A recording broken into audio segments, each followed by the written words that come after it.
Hello दोस्तों, क्या हाल चाल। मैं भी बोल शर्मा एक बार फिर आप लोगों का स्वागत करता हूं आपके अपने इस प्यारे परिवार द एनवाईए में। दोस्तों, आज लेकर मैं आया हूं यूपी बोर्ड में 12th की परीक्षा में सबसे ज्यादा बार पिछले 3 सालों से एक प्रश्न पूछा जा रहा है, जिसकी मैं यहाँ पर बात करूंगा दोस्तों। और उसका नाम है कुलाम का नियम।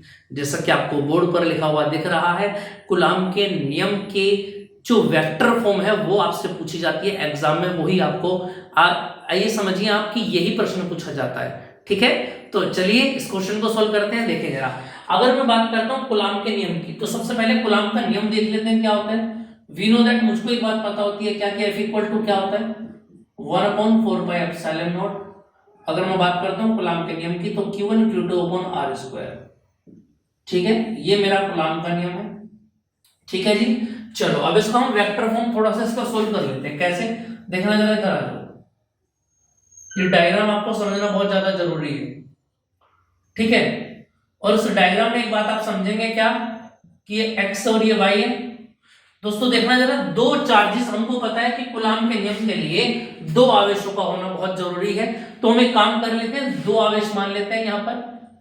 एक को हम Q1 कह देते हैं और एक को हम, अगर मैं बात करूं, एक को मैंने Q1 कह दिया और एक को मैंने Q2 कह दिया, है ना। और दोनों को हम मिला देते हैं इस पॉइंट से।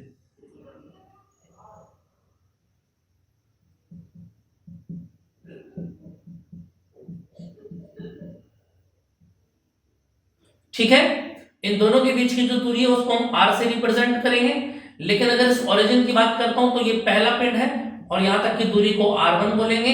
ये दूसरा पिंड है तो यहां तक की दूरी को r2 बोलेंगे। इतनी बात आपको समझ में आ गई होगी। चलो तो देखना जरा, यहां से अगर मैं बात करता हूं कि माना Q1 व Q2, Q1 व Q2 दो बिंदु आवेश है जो परस्पर r दूरी पर स्थित है। इतनी बात आपको समझ में आ गई होगी। ठीक है दोस्तों, यहां से एक बात याद रखना क्या कि जब दो आवेश रखे हुए हैं तो उनके बीच में बल भी काम करेंगे, है ना। तो दोनों आवेशों पर बल लगाने का मतलब क्या है, देखना जरा इधर आ जाओ आप। ये भी प्लस का चार्ज है और ये भी कैसा है, प्लस का चार्ज है। तो सिंपल सी बात ये है क्या कि जब F1 के ऊपर ये पहला पार्टिकल है और ये दूसरा है ना। तो दूसरा पार्टिकल जब पहले पर बल लगाएगा तो उसको आप क्या बोलेंगे, F1 पे लगाया, दूसरे ने बल। ये याद रखने का तरीका याद रखना, मैंने क्या बताया, F12 लिखा है कि जिस पर बल लगेगा वो पहले लिखा जाएगा, जो लगाएगा वो बाद में लिखा जाएगा। और प्लस प्लस को क्या करेगा, अपने पास बुलाएगा नहीं, दूर करेगा। ये लो जी, ये डायरेक्शन हो गई F12 की। ऐसे यहां पर आ जाओ,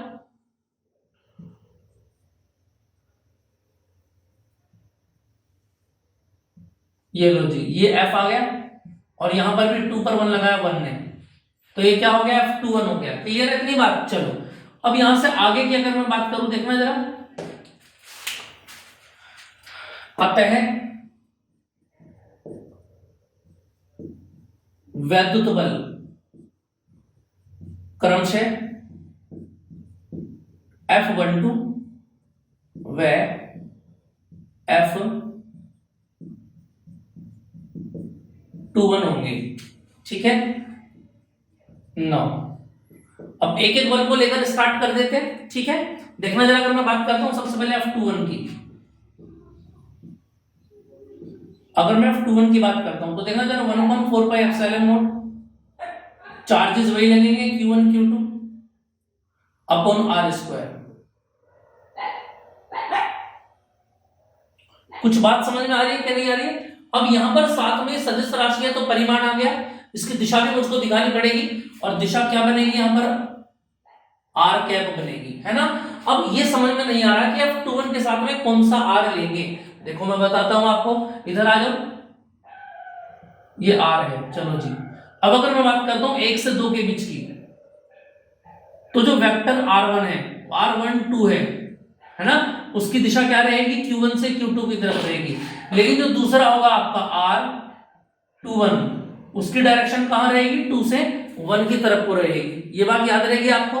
चलो यहां से आगे की अगर मैं बात करूं तो देखना जरा, F21 की अगर मैं डायरेक्शन की बात करता हूं, F21 कहां है बेटा जी, यही तो है, नीचे को जा रहा है, ऊपर से नीचे कोई तो आ रहा है। तो F21 जब ऊपर से नीचे आ रहा है तो उसके साथ में और कौन सी डायरेक्शन ऊपर से नीचे आ रही है, बोलो R12।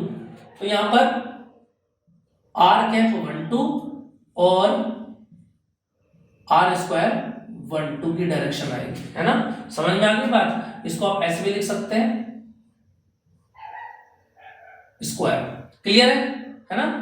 चलो अब देखना है, यहां से अगर मैं बात करता हूं, एक बात और ध्यान रखेंगे, क्या मुझको पता है वेक्टर r जो है किसके बराबर होता है, वेक्टर r के परिमाण के और वेक्टर r की दिशा के। तो अगर मैं r कैप यहां से निकालता हूं तो दोस्तों कितना आ जाएगा, vector r upon vector r का मॉडुलस लगा जाएगा। इसकी वैल्यू को ऊपर पुट करो, यहां पर करना जरा, कितना आ जाएगा, एक फोर्स निकालना सीख लो, दूसरा अपने आप कर लेंगे, 1/4πε0। और क्या आ जाएगा बोलो, Q1 Q2 अपॉन में, बताओ जरा यहां से क्या आएगा भाई, R12 का मॉडुलस का स्क्वायर तो पहले से रखा हुआ है, ठीक है। अब R कैप 12 की जगह अगर आप लिखेंगे तो क्या लिखेंगे, बोलो वेक्टर R12 और वेक्टर R12 का मॉडुलस। आगे बात समझ में, तो यहां से क्या आ जाएगा, F21 इक्वल टू, तो डायरेक्ट आपकी वैल्यू यहां से आ जाएगी 1/4πε0, और यहां से आ जाएगा Q1 Q2 और अपॉन में क्या आ जाएगा बोलो, 2 और 1 3, यानी R12 का होल 3 और इनटू में आ गया वेक्टर R12। बोलो जरा, क्लियर बात समझ में आई कि नहीं आई, और यही बन जाती है आपकी क्वेश्चन नंबर 1। समझ में आ गई बात।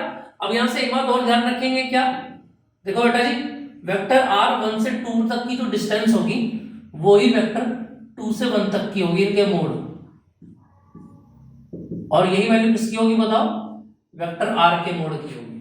क्लियर बात समझ में आ गई। चलो जी, इतनी बात आपको समझ में आ गई होगी। अब अगर मैं बात करूं क्या, इसी प्रकार अब दूसरे की भी बात कर लेते हैं, देखना जरा, तो दूसरे पर कितना आ जाएगा, अगर मैं बोलूं F12, तो यहां पर भी बोलो कितना बनेगा, 1/4πε0, और क्या बनेगा, Q1 Q2 अपॉन R²। ठीक है, लेकिन जब 1-2 की डायरेक्शन, तो 1-2 की डायरेक्शन क्या बनेगी बोलो, ऊपर को कौन सी डायरेक्शन जा रही है, साथ में बोलो R क्या जा रही है, R21 का स्क्वायर, और यहां पर डायरेक्ट मैं मल्टीप्लाई R कैप की वैल्यू डायरेक्ट में रख देता हूं, कितनी आ जाएगी बोलो, वेक्टर R21 और अपॉन में वेक्टर R21 का एक ही पावर आएगी, और यहां पर बन जाएगा F12।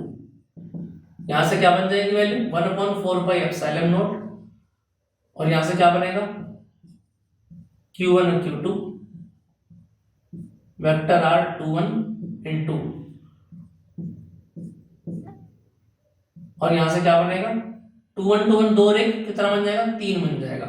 इक्वेशन नंबर 2 बन गई आपकी। इतनी बात समझ में आ रही है कि नहीं आ रही, इतनी बात क्लियर हो गई। ठीक है, अब यहां से आगे की अगर मैं बात करूं तो देखना जरा भाई, यहां से बट हमको एक बात पता है क्या, कि वेक्टर R12 जो है वो वेक्टर 21 का क्या होगा बोलो, ये जो कैप वाला जो है वो इसका अपोजिट होगा।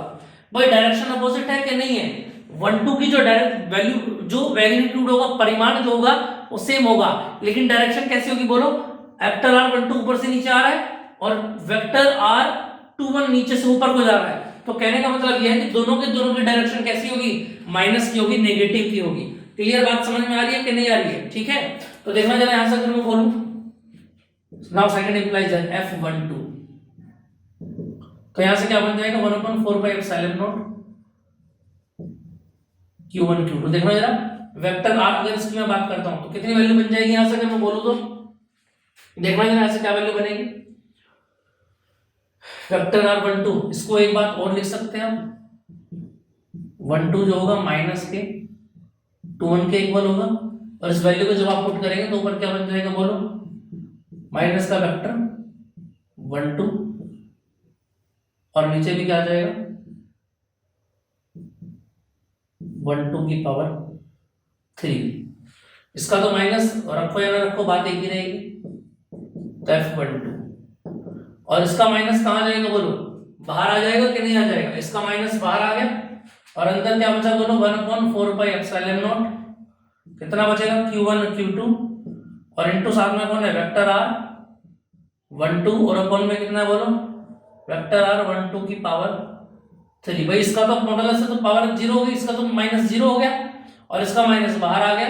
और ये पूरी की पूरी वैल्यू किसकी है बताना जरा, जल्दी से बताओ,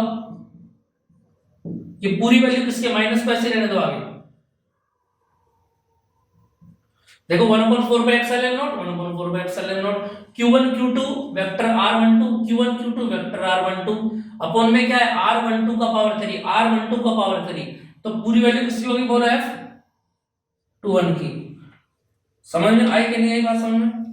और यही आपका कूलाम का नियम कहता है, कूलाम का नियम यही बात आपकी समझाता है। आ रही है बात समझ में, नहीं आ रही है? इसमें एक नोट डाल के और लिख लेंगे आप, ये बात प्रूफ हो जाती है यहाँ पर। और नोट में एक बात और लिखेंगे, यदि उपरोक्त आवेश प्लस Q तथा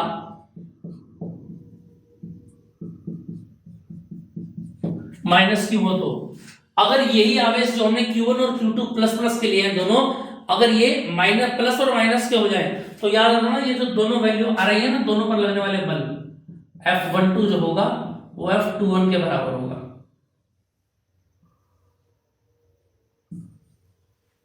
क्लियर बात समझ में आ गई? यानी कहने का मतलब ये हुआ कि पहला पिंड दूसरे पर जितना बल लगाएगा दूसरा भी पहले पर उतना ही बल लगाएगा। आ रही है कि नहीं आ रही है बात समझ में? तो ये आपको समझ में आ गया होगा और यही दोस्तों हमारा जो बताता है कूलाम के नियम का सदिश रूप। क्लियर बात समझ में आ रही है? इतनी बात समझ में आ गई। चलो अब इसके बाद मैं कुछ क्वेश्चंस आपको देता हूं और उनको आप घर से लगा सकते हैं, ठीक है? देखना जरा, अगर मैं बात करता हूं यहाँ पर कुछ क्वेश्चंस की, इसका स्क्रीनशॉट लेना चाहे तो ले सकते हैं आप लोग, ठीक है? काफी काम की चीजें हैं और उसको एक बार फिर दोबारा से रिवाइज करेंगे और भूल रहे हैं कहीं तो इसी वीडियो को फिर दोबारा से आप रीस्टार्ट करके दोस्तों अपना डाउट क्लियर कर सकते हैं। समझ में आ रही है कि नहीं आ रही है बात समझ में? इतनी बात क्लियर है? चलो इसके बाद देखेंगे क्वेश्चन आपकी स्क्रीन पर आ रहा है, करके देखेंगे, नहीं होगा तो मैं नेक्स्ट क्लास में आपको कराऊंगा। देखिए जरा, ऊन से रगड़ने पर पॉलिथीन का टुकड़ा 3 × 10⁻⁷ कूलाम के ऋणावेश से आवेशित किया गया है। स्थानांतरित इलेक्ट्रॉन की संख्या ज्ञात कीजिए, ये आपको निकालना है, यानी नंबर ऑफ इलेक्ट्रॉन। सीधा सा फॉर्मूला लगाना है, Q = N × E और N बराबर हो जाता है Q/E, उठा के डिवाइड कर देंगे, आंसर आ जाएगा। सेकंड आ जाता है क्या ऊन से पॉलिथीन से संहति का स्थानांतरण भी होता है, ये आपको बताना है ना, इसको आप करके देखेंगे, नहीं होगा तो मैं बताऊंगा। नंबर 2 क्वेश्चन दिया गया, किसी निकाय में दो आवेश Q1 2.5 × 10⁻⁷ तथा Q2 -2.5 × 10⁻⁷ कूलाम दो बिंदुओं 0,0, -15 सेंटीमीटर 0,0, +15 सेंटीमीटर पर रखे हुए, यानी एक इधर 15 सेंटीमीटर पर है, बीच में 0 है और एक -15 पर रखा हुआ है, ठीक है? तो दोनों का कुल आवेश बताइए। समझ में आ रही बात? एक पर चार्ज कैसा है प्लस का और सेम दूसरे पर चार्ज कैसा है माइनस का। और हमने पढ़ा था क्वांटीकरण, यानी कि जब Q आप नेट निकालेंगे तो Q1 + Q2 करेंगे। Q1 की वैल्यू कैसी है प्लस की और Q2 की कैसी है माइनस की, दोनों एक दूसरे उड़ा देंगे, 0 आंसर आ जाएगा। क्लियर बात समझ में? देखेंगे करके देखना, नहीं हो तो ठीक है, नहीं तो मैं आपको कराऊंगा नेक्स्ट क्लास में, ठीक है दोस्तों? साथ में एक दो क्वेश्चन मैं आपको प्रैक्टिस में कराता रहूंगा, जिससे आपको ये ना लगे कि न्यूमेरिकल तो हो ही नहीं रहे। हालांकि अलग से एक शीट भी आपको मिलेगी बाद में, है ना? जितने बच्चे ग्रुप से नहीं जुड़े हैं वो व्हाट्सएप ग्रुप से जुड़ जाएंगे, नीचे जो नंबर चल रहा है उस पर आप मैसेज कर सकते हैं, टेक्स्ट कर सकते हैं, आपका कोई भी डाउट हो एकदम से सोल्व करा दिया जाएगा, ठीक है दोस्तों? चलिए तो फिर मिलते हैं नेक्स्ट क्लास में, तब तक के लिए जय हिंद, बने रहिए हमारे साथ the NYA। Welcome to all students.